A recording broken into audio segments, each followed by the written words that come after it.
मालती नाम की एक गरीब औरत अपने घर को चलाने के लिए ऊन की शॉलें बुनकर बेचा करती थी।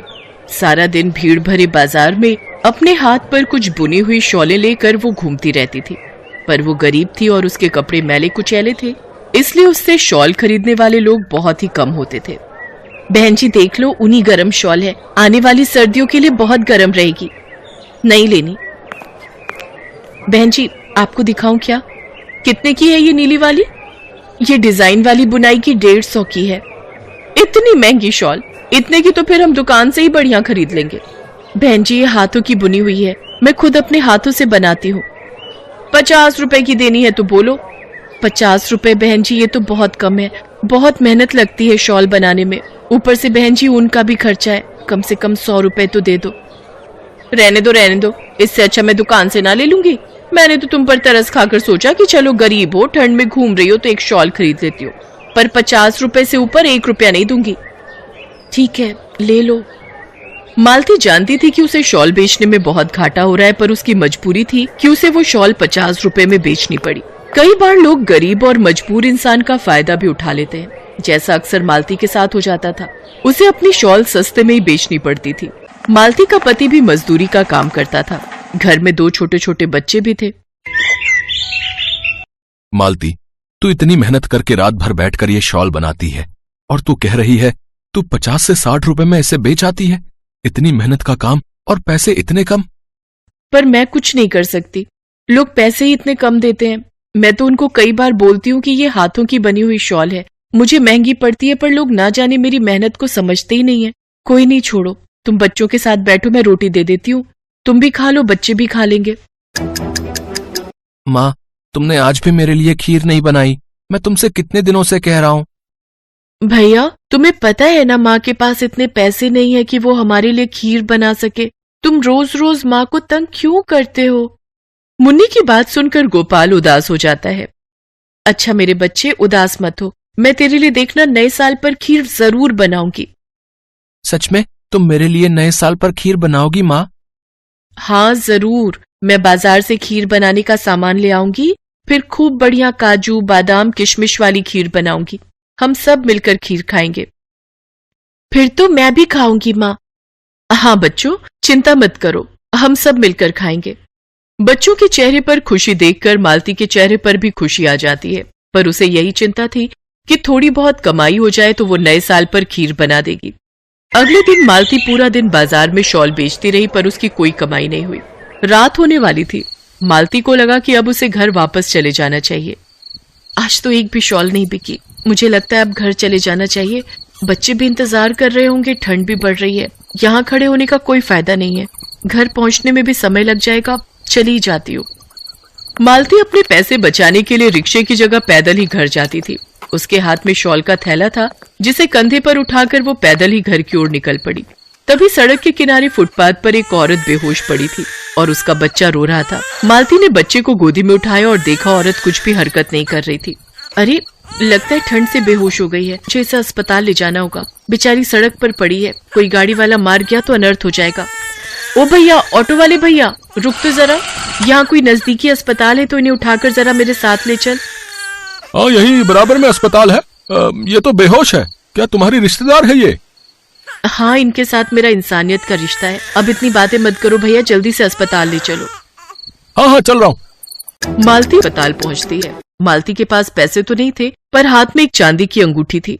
वो डॉक्टर को देती हुई बोली, डॉक्टर साहिबा, मैं इसे जानती तो नहीं हूँ, मुझे सड़क पर बेहोश मिली थी, मेरे पास पैसे नहीं है, ये चांदी की अंगूठी है, आप ये ले लो और इसका इलाज कर दो। पता नहीं कौन है बेचारी, मेहरबानी करो डॉक्टर साहिबा। मालती उस अनजान औरत के लिए जिस तरह से रिक्वेस्ट कर रही थी, उसे देखकर डॉक्टर दीप्ति भी भावुक हो गई। उन्होंने उस औरत का इलाज करना शुरू किया। कुछ देर बाद वो औरत होश में आ गई। आपका बहुत बहुत शुक्रिया मेरी मदद करने के लिए। तब तक ना जाने कहीं से पूछते हुए उस औरत का पति भी अस्पताल में आ गया। पार्वती, मैं तुम्हें बहुत देर से ढूंढ रहा था। मुझे सड़क पर कुछ लोग तुम्हें ऑटो में बेहोशी की हालत में इस अस्पताल में ले जाने की बात कर रहे थे, वहीं से तुम्हारा पता चला। अरे मैं तो घबरा ही गया था। मजदूरी करके जब घर लौटा तो तुम घर पर नहीं मिली। बहुत देर से तुम्हें ढूंढ रहा था, परेशान हो रहा था। तुम ठीक तो हो ना? मैं ठीक हूँ, पता नहीं चलते चलते चक्कर आ गए और उसके बाद कुछ पता ही नहीं चला, फिर इन्होंने मेरी मदद की। बहुत बहुत शुक्रिया बहन जी। डॉक्टर साहिबा कितने पैसे हुए? कोई बात नहीं, पैसे रहने दीजिए। अपनी पत्नी का ख्याल रखिए, ये बहुत कमजोर है। ठंड में आप ज्यादा बाहर मत निकलो और अपने बच्चे का भी ख्याल रखो। मालती को धन्यवाद कहकर वो औरत और उसका पति वहां से चले जाते हैं। सचमुच आजकल की दुनिया में आप जैसे लोगों का मिलना बहुत मुश्किल है। आपका स्वभाव बहुत अच्छा है। वैसे आप क्या करती हैं? मैं डॉक्टर साहिबा, मैं ये शॉल बनाकर बेचती हूँ। मालती थैले में से शॉल निकालकर डॉक्टर को दिखाती है। अरे वाह, शॉल तो बहुत सुंदर है, हाथों की बुनी हुई और गर्म भी बहुत है। कितने की देती हो और कितने की कमाई हो जाती है? ज्यादा नहीं होती डॉक्टर साहिबा। क्यों? ये शॉल तो बहुत सुंदर है, फिर क्यों नहीं होती कमाई? डॉक्टर साहिबा, सबको 150 रुपए महंगे लगते हैं। लोग तो इसके आधे पैसे देने में भी कतराते हैं। कोई तो बस देखकर ही चला जाता है, वो भी 50 रुपए या 60 रुपए में मांगते हैं। डॉक्टर दीप्ति मालती की बात ध्यान से सुन रही थी। वो मालती से बोली, मालती चिंता मत करो, हमारे हॉस्पिटल में बहुत स्टाफ है। कुछ दिन बाद नया साल भी है और हमें अपने स्टाफ को नए साल का कोई ना कोई तोहफा तो देना ही है, तो ये शॉल बहुत सही रहेगी। वैसे भी ठंड बढ़ रही है। हाथों की बनी हुई शॉल देखकर स्टाफ के सभी लोग बहुत खुश होंगे। नया साल आने में अभी 1 हफ्ता बाकी है। वैसे तुम कितनी शॉल तैयार कर लोगी? मुझे कम से कम 50 से 60 शॉल की जरूरत है। मेरे पास अभी 20 बनी हुई है, ये मैं आपको दे जाती हूँ। बाकी मैं कोशिश करूंगी, आपको जितनी चाहिए होंगी वो बना बना कर देती रहूंगी। हाँ हाँ, बिल्कुल बिल्कुल, तुम ये वाली मुझे दे जाओ। और हाँ, इन शॉल के साथ साथ एडवांस के कुछ पैसे भी ले जाओ। तुम्हें ऊन भी तो खरीदना होगा, उसके मैं तुम्हें अलग दे रही हूँ। डॉक्टर दीप्ति ने मालती को 1 रुपया भी कम नहीं दिया। शॉल के पैसों के साथ साथ डॉक्टर दीप्ति ने मालती को कुछ एडवांस भी दे दिया। मालती ने बहुत ही सुंदर शॉल अलग अलग डिजाइन वाली बनाकर डॉक्टर दीप्ति और उनके स्टाफ मेंबर्स के लिए दे दी। तो ऐसे ही मालती की बिक्री भी बढ़ गई। अब बस यही बदलाव हुआ था कि मालती को उसकी मेहनत के सही पैसे मिलने लगे। इससे मालती की आर्थिक हालत में भी बहुत सुधार हुआ। मालती ने नए साल पर अपने बच्चों के लिए खीर और पूरी पकवान भी बनाए। बच्चे बहुत खुश थे। मालती अकेले इतनी शॉल नहीं बना पाती थी, इसीलिए उसने अपने साथ साथ और भी पड़ोस की कुछ औरतों को, जो कि बुनाई कढ़ाई का काम जानती थी, अपने साथ जोड़ लिया। मालती को यकीन था कि उसका ये छोटा सा बिजनेस मेहनत से एक न एक दिन बड़े मुकाम पर जरूर जाएगा। इसी खुशी से वो खूब मेहनत करने लगी। मालती के पति ने भी उसका बराबर का साथ दिया और इस तरह ठंड के दिनों में मालती ने शॉल की खूब बिक्री की। कहीं न कहीं भगवान ने उसे उस दिन उसकी नेकी का फल दे दिया और उसका नया साल ढेर सारी खुशियां लेकर आया।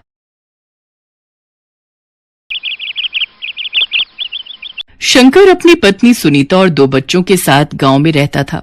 शंकर मजदूरी का काम करता था, पर उसकी आमदनी बहुत कम थी। सुनीता स्वेटर बुनने का काम करती थी और उस काम से वो थोड़े बहुत पैसे कमा लेती थी। तुम चिंता मत करो, ठंड शुरू होने वाली है, थोड़े बहुत स्वेटर बुनने का काम मुझे मिल ही जाएगा। ये है कि कम से कम घर खर्चे के पैसे तो मैं जोड़ ही लूंगी। तुम बाकी जमींदार साहब का कर्जा चुकाओ, वो पहले बहुत जरूरी है। हाँ, उसी की तो चिंता है। ब्याज भी बढ़ता जा रहा है, पर जितना काम करता हूँ सारा कर्जे में चला जाता है। शंकर जो भी कमाता था सारा कर्जा उतारने में चला जाता था, इसलिए सुनीता स्वेटर बुनने का काम कर लेती थी। सुनीता बहुत सुंदर स्वेटर बुनती थी, तरह तरह के डिजाइन वाले स्वेटर, टोपा, मोजे, कार्डिगन। सुनीता इन सब की अच्छे से बुनाई करना जानती थी, पर गांव में उसे इस काम के पैसे ज्यादा नहीं मिल पाते थे। गांव के लोग अपने हिसाब से ही सुनीता को स्वेटर बुनाई के पैसे देते थे। सुनीता, 150 रुपए तो तू ज्यादा बोल रही है। छोटा सा ही तो स्वेटर बनवाना है, 50 रुपए रख ले, इससे ज्यादा मैं नहीं दे सकती। पर काकी, ऊन बहुत महंगी हो गई है, आप तो ऊन के पैसे भी नहीं दे रही हो। ये ले 70 रुपए रख, इससे ज्यादा नहीं दूंगी, नहीं तो रहने दे, रख ले अपने पास वापस स्वेटर। सुनीता पैसे लेकर घर आ जाती है। शंकर परेशान था। वो सुनीता से बोला, अब सुनीता, सामान बांध ले, मोहन का फोन आया है, उसने शहर में बात कर ली है, फैक्ट्री में 10,000 रुपए महीना मिल जाएगा। बाकी देख लेंगे, यहाँ तो कभी काम मिलता है कभी नहीं। ठीक है, जैसा तुम्हें ठीक लगे, पर मेरा कुछ स्वेटर बुनने का काम रह गया है, एडवांस रुपए लिए हुए थे। तो कोई नहीं, वहीं बुनकर पूरा कर लियो, कोई ना कोई गांव आता ही रहता है तो भिजवा देंगे। और फिर शंकर अपने परिवार को लेकर शहर आ जाता है। शंकर, 2,500 रुपए में इससे अच्छा कमरा नहीं मिलेगा, बाकी थोड़ा समय लगेगा, धीरे धीरे सब आदत पड़ जाएगी। अब तू यहाँ साथ है तो मुझे क्या फिकर, बाकी सुनीता और बच्चे भी भाभी और बच्चों के साथ रहेंगे तो कोई चिंता की बात ही नहीं होगी। शंकर फैक्ट्री में काम पर लग जाता है। सुनीता भी स्वेटर के काम पर लग जाती है। एक दिन सुनीता अपने घर के बाहर बैठी स्वेटर बुन रही थी। तभी मोहन की पत्नी गायत्री आ जाती है। अरे सुनीता, ये क्या, तू स्वेटर बुनती है? हाँ, गांव में रहती थी तो थोड़े बहुत बुनकर 4 पैसे आ जाते थे। ये स्वेटर बुनने रह गए थे, कोई आएगा जाएगा तो गांव भेज दूंगी, एडवांस के पैसे लिए हुए हैं। तभी एक औरत वहां आती है। आप में से सुनीता कौन है जो स्वेटर बुनने का काम करती है? जी, मेरा नाम ही सुनीता है, मैं स्वेटर बुनने का काम करती हूँ। मेरी बहन रश्मि माधोपुर में रहती है। आप माधोपुर से आई हो ना? रश्मि मुझे बता रही थी कि आप शहर रहने आई हो और आप स्वेटर बनाती हो। मेरी ननद की बेटी हुई है तो मुझे उसके लिए स्वेटर बनवाने थे। छोटे बच्चों के लिए तो घर के बुने स्वेटर ही गर्म होते हैं, पर यहाँ शहर में कोई स्वेटर बुनने वाली मुझे दिखाई नहीं दी। फिर रश्मि ने मुझे आपके बारे में बताया। अच्छा, आप रश्मि दीदी की बहन हो? हाँ, वो मुझे बहुत अच्छे से जानती है। कई बार अपने बच्चों के लिए वो मेरे से गाँव में स्वेटर बनवा लेती थी। एक स्वेटर उनका अभी भी बना रही हूँ, बस तैयार हो जाए तो उन्हें गाँव भिजवा दूंगी। आपको किस तरह से बनवाने हैं मुझे बता दो, और बाकी ऊन आप देख लो, आप दोगे या मैं अपनी पसंद से ले लूं। ऊन वगैरह खरीदने का तो मुझे इतना पता नहीं है, अपने हिसाब से ही खरीद लेना, जो अच्छी कंपनी के मुलायम ऊन हो, क्योंकि छोटी बच्ची के बनाने हैं तो मुलायम ऊन के ही अच्छे रहेंगे, चुभने वाला ना हो। आप मेरे लिए 3 सेट बना दो, जो भी पैसे बनेंगे मैं दे दूंगी। वो औरत सुनीता को 3 स्वेटर बुनने का ऑर्डर देकर चली जाती है। तभी शंकर भी आ जाता है। उसके दोनों हाथों में सूजन थी और वो दर्द से कराह रहा था। अरे ये क्या, आपके हाथों में सूजन कैसे आ गई? भैया को तो डॉक्टर को दिखाना पड़ेगा, यहीं पास में ही डॉक्टर बैठते हैं, चल वहीं ले चलते हैं। गायत्री ठीक कह रही है, चलो भाभी, चल शंकर। शंकर को लेकर सुनीता मोहन और गायत्री के साथ डॉक्टर के पास जाती है। मशीन पर काम करने के कारण इनके हाथों में सूजन आ गई है। इससे पहले उन्होंने कभी मशीन पर काम किया है? नहीं डॉक्टर साहब, गांव में तो मजदूरी और खेतीबाड़ी का काम करता था। यहाँ पहली बार आया हूँ, अभी 1 महीना ही हुआ है काम करते हुए। बस यही वजह है, अभी कम से कम 2 महीने मशीन पर काम बिल्कुल नहीं करना, नहीं तो ये सूजन बढ़ने से शरीर को नुकसान हो सकता है। पर डॉक्टर साहब, मैं काम नहीं करूंगा तो बड़ी मुश्किल हो जाएगी। और अगर आराम नहीं किया तो शरीर भी तो खराब हो जाएगा, इसलिए कम से कम 2 महीने दवाई लो, उसके बाद मशीनों के काम की जगह कोई और काम ढूंढना। शंकर परिवार के साथ शहर आया था कि यहाँ कमाकर गांव में जमींदार का कर्जा चुका देगा, पर यहाँ आकर तो उसकी परेशानी बढ़ गई। कुछ दिन बाद सुनीता ने उस औरत के 3 सेट बुनकर दे दिए। ये स्वेटर तो आपने बहुत ही अच्छे बुनकर दिए, मेरी ननद को भी बहुत पसंद आए हैं। वो पूछ रही थी आप बड़े लोगों के भी स्वेटर बना सकते हो? जी मैं बना दूंगी, बाकी अगर कोई और भी पूछे तो आप बता देना, मेरी थोड़ी कमाई हो जाएगी। क्या हुआ, तुम थोड़ा परेशान दिखाई दे रही हो? गांव से शहर आए थे कि थोड़ा काम चल जाएगा, पर शहर आते ही पति की तबीयत खराब हो गई। डॉक्टर ने उन्हें 2 महीने आराम के लिए बोला है और उसके बाद भी मशीनों का काम मना किया है। वही सोच रही थी कि थोड़े बहुत स्वेटर बुनकर दे दूं तो खर्चा निकल आएगा। आजकल सर्दियां भी शुरू होने वाली हैं, तो लोगों को बनवाने हो तो आप पता कर लेना।